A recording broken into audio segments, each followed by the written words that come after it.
샬롬 4월 12일 수요일 아침입니다. 오늘 하루도 하나님의 은혜와 평강이 여러분의 삶 가운데 가득하시기를 바랍니다. 오늘 함께 볼 말씀은 민수기 12장 2절 말씀입니다. 그들이 이르되 여호와께서 모세와만 말씀하셨느냐 우리와도 말씀하지 아니하셨느냐 하매 여호와께서 이 말을 들으셨더라. 아멘. 오늘 큐티 본문에는 모세의 권위에 도전했다가 하나님의 심판을 받는 미리암과 아론의 이야기가 나옵니다. 미리암은 강물에 떠밀려 내려오는 그 바구니 안에 모세를 건져낸 애굽의 공주에게 자신의 어머니 요게벳을 유모로 소개해줬던 바로 그 여자아이였습니다. 모세를 구원하는 역할을 했던 미리암이 지금은 모세를 비방하는 일에 앞장서고 있습니다. 특별히 출애굽기 15장 20절에서 21절 말씀을 보면 미리암은 출애굽 후에 하나님을 찬양하는 일에 앞장섰었습니다. 그런데 여기서는 모세를 비방하는 일에 앞장서고 있습니다. 미리암은 하나님께서 자신의 동생 모세를 통해 강물을 피로 만드시는 것을 보았습니다. 애굽의 모든 처음 난 것들이 그것이 사람이든 짐승이든 모두 죽었음에도 그 와중에 이스라엘을 보호하시는 하나님의 권능을 경험했습니다.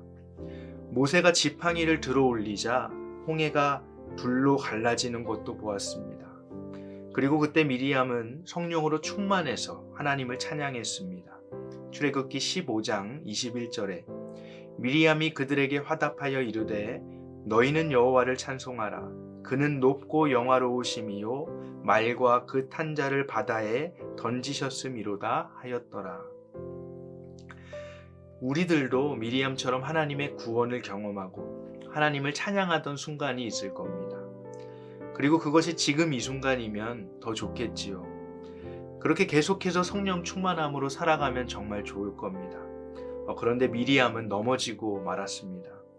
미리암은 모세만이 아니라 자신과 아론 그리고 70인의 장로들을 통해서도 말씀하시는 하나님을 경험했습니다.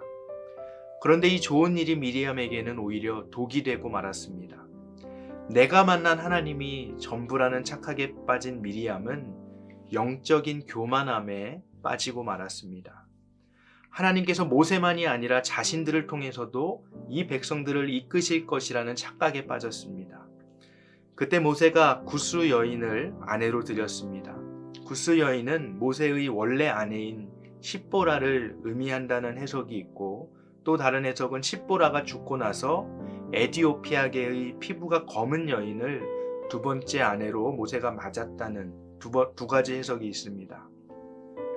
두 해석 모두에서 어쨌든 모세의 아내는 이스라엘의 여인이 아닌 이방 여인이었습니다. 미리암은 모세의 이 치부를 드러내었습니다. 속된 말로 아론과 함께 모세를 뒷담화갔습니다. 모세의 치부를 드러내므로 모세의 권위를 약화시키고 자신들의 입지를 다지려는 생각이었을지 모릅니다. 성경학자들은 아마도 미리암과 아론의 입장에 동조하는 세력이 있었을 것이라고 생각합니다. 그러니까 조용히 반란의 싹이 올라오고 있던 그때 모세는 몰랐을지 모르지만 하나님은 이들의 불순한 마음을 모두 알고 계셨습니다. 하나님은 가만히 계시지 않으시고 미리암과 아론을 부르셔서 그들을 심판하셨습니다. 여기에서 우리에게 의문이 듭니다. 아니 모세가 잘못한 것이 아닌가? 왜 미리암을 심판하실까?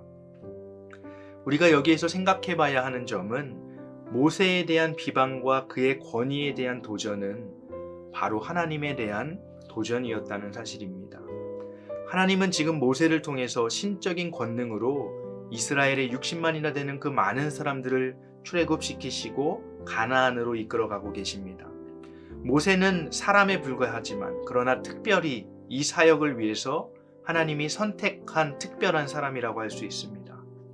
그러므로 이런 모세에 대한 반역은 하나님의 선택과 하나님의 구원 사역에 대한 반역이라고 말할 수 있습니다. 예수님께서 말씀하신 성령을 거스르는 죄라고 말할 수 있는 겁니다. 그래서 하나님은 미리암과 아론을 단호하게 심판하십니다. 성령을 모독하는 죄는 사함을 받지 못하기 때문입니다. 사랑하는 여러분, 우리도 미리암과 같은 영적인 교만에 빠질 수 있습니다. 하나님을 깊이 만나는 그 신앙의 경험은 하나님이 우리들에게 주시는 선물이라고 할 수 있습니다. 그런데 그 선물이 때로는 우리로 하여금 영적인 교만함에 빠지게 만들 수 있습니다. 내 신앙 경험이 전부가 되어서 다른 사람을 판단하고 정죄하는 죄를 저지르기 쉽기 때문입니다. 또 때로는 오늘 미리암처럼 내가 경험한 신앙의 경험 때문에 지금 현재 하나님의 일하심을 방해하는 자리에 내가 설 수 있습니다. 이처럼 영적인 교만이 무서운 것은 이 죄가 하나님께 반역하는 자리에 우리를 세우기 때문입니다. 성령을 거스르는 자리에 우리를 세우기 때문입니다. 바라기는 오늘 하루 나의 마음과 생각을 점검해 보기 원합니다. 그래서 영적인 교만에 빠지지 않고 겸손히 행하는 저와 여러분들 되시기를 주님의 이름으로 축복합니다. 이 시간 함께 주기도문으로 기도하겠습니다. 하늘에 계신 우리 아버지여, 이름이 거룩히 여김을 받으시오며 나라가 임하시오며 뜻이 하늘에서 이루어진 것 같이 땅에서도 이루어지이다.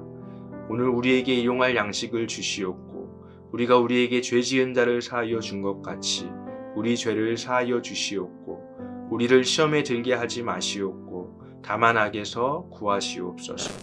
나라와 권세와 영광이 아버지께 영원히 있사옵나이다. 아멘.